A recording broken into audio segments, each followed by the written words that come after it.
उसके बारे में भी जो भी खबरें निकल करके सामने आई थी, कहा जाता है कि वहाँ पर एक नर्स थी जिसको उम्मीद थी कि पोप ठीक हो जाएंगे और उसके बाद वो स्वस्थ होकर के वापस आए थे। फिर दुनिया ने एक राहत की सांस ली कि पोप ठीक हो चुके हैं। लेकिन उसके बाद से ही आज ये दुखद खबर सामने आती है और ये जानकारी सामने आ रही है रंजना कि पोप फ्रांसिस हमारे बीच में नहीं रहे हैं। जिस तरीके से उनका पूरा जीवन रहा और सबसे बड़ी बात है जिस तरीके से लोग उनको मानते हैं। आप देखिए उपराष्ट्रपति जेडी वेंस जिन्होंने उनसे मुलाकात की थी बीते रोज़ की वो तस्वीरें भी हमने देखी कि किस तरीके से वो उनसे मिलने गए और उनके लाखों करोड़ों अनुयायी हैं। क्योंकि आप सोचिए कि आप कैथोलिक ईसाई अगर धर्म की बात करें हम, सबसे बड़े धर्मगुरु के तौर पर उनको माना जाता है। कहा जाता है सेंट पीटर के वो उत्तराधिकारी के तौर पर भी लोग उनको मानते हैं।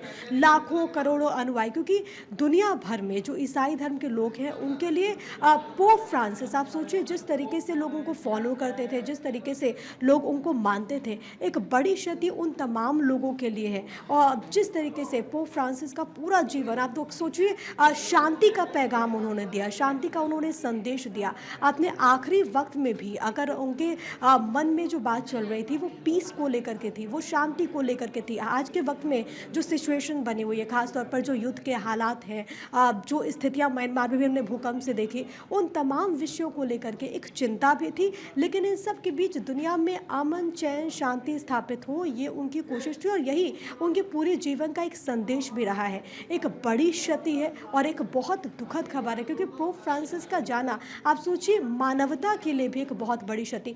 ईसाई धर्म से इतर भी हम देखें पूरी दुनिया के लिए एक ऐसा धार्मिक नेता जो कि ऐसी सिचुएशन में हम बात करते कि कैसे दो देश आपस में भिड़ जाते हैं, कैसे युद्ध के हालात बनते हैं, लेकिन ऐसी सिचुएशन में भी जो शांति की बात करता हो, ऐसे थे पोप फ्रांसिस जो कि अब हमारे बीच में नहीं रहे। लंबी बीमारी जिसका जिक्र आपने भी किया, इससे पहले जब वो बीमार हुए उनको अस्पताल में एडमिट किया गया, लंबे वक्त तक वो हॉस्पिटल में एडमिट थे और वहाँ पर जो अनुयायी मौजूद थे, जो फॉलोअर्स मौजूद थे, लगातार वो दुआएं मांग रहे थे कि वो पूरी तरीके से पोप फ्रांसिस ठीक हो जाए। उनका एक लंबा क्योंकि इलाज का पूरा प्रोसेस चला, उसके बाद वो कहा जा रहा था कि मौत के मुंह से वो वापस आ गए हैं। जब उनकी वापसी हुई थी और वो तस्वीरें पूरी दुनिया में ने देखी, जब वो व्हील चेयर पर जब वापस आए थे, मुस्कुराए थे, उन्होंने हैंड वेव किया था।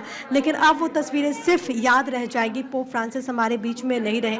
एक बहुत बड़ी क्षति उन तमाम लोगों की जो कि उनको मानते हैं। लेकिन इन सब के इतर अगर हम दुनिया की अगर बात करें, एक ऐसे धार्मिक नेता को दुनिया ने खो दिया जिसने अपना पूरा जीवन एक तरीके से अगर किसी को समर्पित किया तो वो उन लोगों को जो कि लगातार समाज में सेवा कर रहे हैं, समाज में बदलाव कर ला रहे हैं। तो ऐसे लोगों का जाना जाहिर है कि एक बहुत बड़ा शून्य पैदा कर देता है जिसको भर पाना असंभव है। रंजना, अब बिल्कुल देखिए दुखद खबर है प्रिया, और सादगी, सामाजिक और करुणा के प्रति जिस तरह से उन्होंने काम किया, उनका जो योगदान रहा है, शायद उसे आज हर कोई याद कर रहा होगा। और ये बेहद दुनिया भर में इस खबर के बाद शोक की लहर है।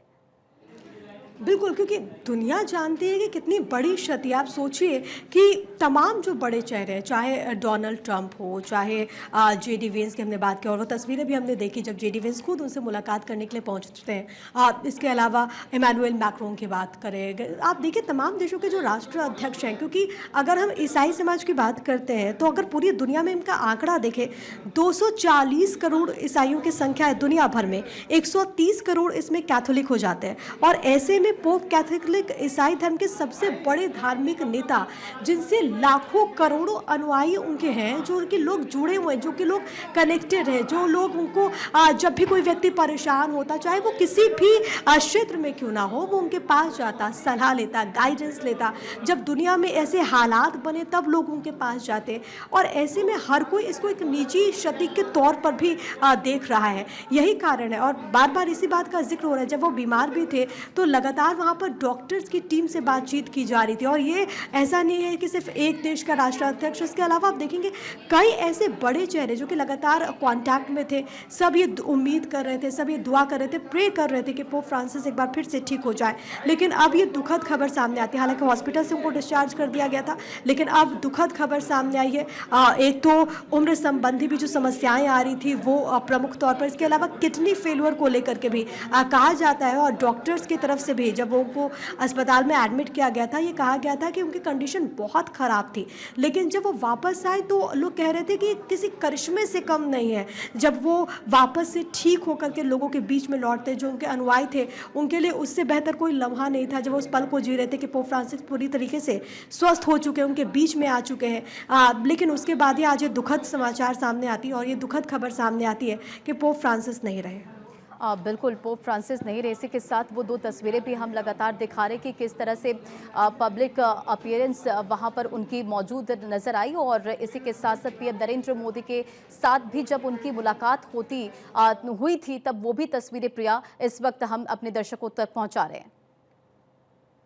नरेंद्र मोदी से जब उनकी मुलाकात हुई थी, ये उस वक्त की तस्वीर है। आपको यहाँ पर मेलोनी भी नजर आएंगे, क्योंकि वेटिकन की जब बात होती है तो दुनिया का सबसे छोटा देश है। और आपके पास पहुंचूंगी, लेकिन फादर स्टैमली इस वक्त हमारे साथ कनेक्ट हो गए हैं। एक दुखद खबर हमारे सामने इस वक्त है, जहां पोप फ्रांसिस नहीं रहे। इस वक्त आप उन्हें कैसे याद करें, क्या कुछ कहना चाहेंगे? दुख तो सही है, लेकिन सही बात है कि दुख की बात है, हमारा संत पापा फ्रांसिस नहीं रहे इस दुनिया पर। और कलीसिया में चर्च में काफी तरह के प्रोग्रेसिव थिंकिंग उन्होंने रखा था, तो खास तरीके से उनका निधन हम सबों के लिए बहुत ही दर्दनाक है, शौक है। लेकिन काफी हमारे बेसिकली ईसाई विश्वास के अनुसार एक मृत्यु एक अंत नहीं, एक शुरुआत है नए जीवन की। तो खास तरीके से वो ईस्टर के दिन ही, मतलब ये प्रभु के पुनरुत्थान के महाउत्सव हम जो मना रहे हैं, उसी समय मतलब हम सचमुच ही प्रार्थना है कि एक प्रभु के साथ जो पुनरुत्थान की जो बुलावा है हर इंसानी क्रिश्चियंस के लिए, उसी में हम जुड़ रहे हैं। तो हम दुखद है, लेकिन साथ ही साथ प्रभु की कृपा पर आसरा रखते हैं।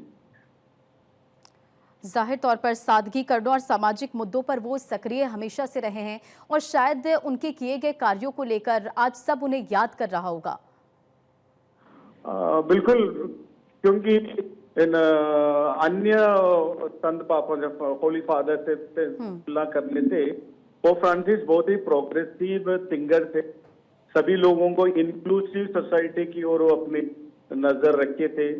सभी लोगों को एक साथ लेने और सामाजिक कल्याण और पारिस्थितिक विकास और कल्याण, उन सबको कार्य करने का प्रयत्न किया था। सिर्फ धार्मिक एरिया में नहीं, बल्कि सर्वत्र एरिया में संत पापा फ्रांसिस ने अपना योगदान दिया है। तो इसलिए it's a great loss for the world and for the church here. बिल्कुल। और देखिए, बीते दिन भी जब हैप्पी ईस्टर के मौके पर वो लोगों के बीच आए थे, पब्लिक अपीयरेंस उनका था, तो जाहिर तौर पर लोगों में खुशी थी, उन्हें पहली बार देखा गया।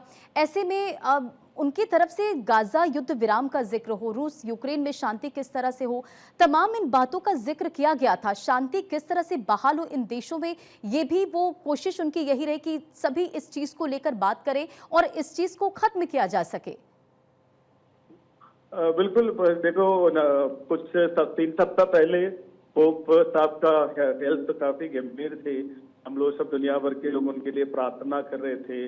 तो बिल्कुल उसी में ठीक होकर उन्होंने उस समस्या से, उस पल से बाहर आकर ये विश्वास की जो ईसाई मसीह विश्वास के उसके सब पर्व मनाया, गुड फ्राइडे, मॉन्डे थर्सडे, ईस्टर, पूरी में उसी में लोगों को संबोधित किया और उनकी जो मन की जो बातें हैं में शांति लाने की, शांति के लिए प्रयत्न करने की, वो सब रखने के बाद एक प्रकार अपना संपूर्ण यात्रा है, उसी को जिस मकसद के लिए परमेश्वर उन्हें इस धरती पर भेजा, इस सारी बातों को पूरा करके ही संत पापा अपना मतलब उनका निधन हुआ है।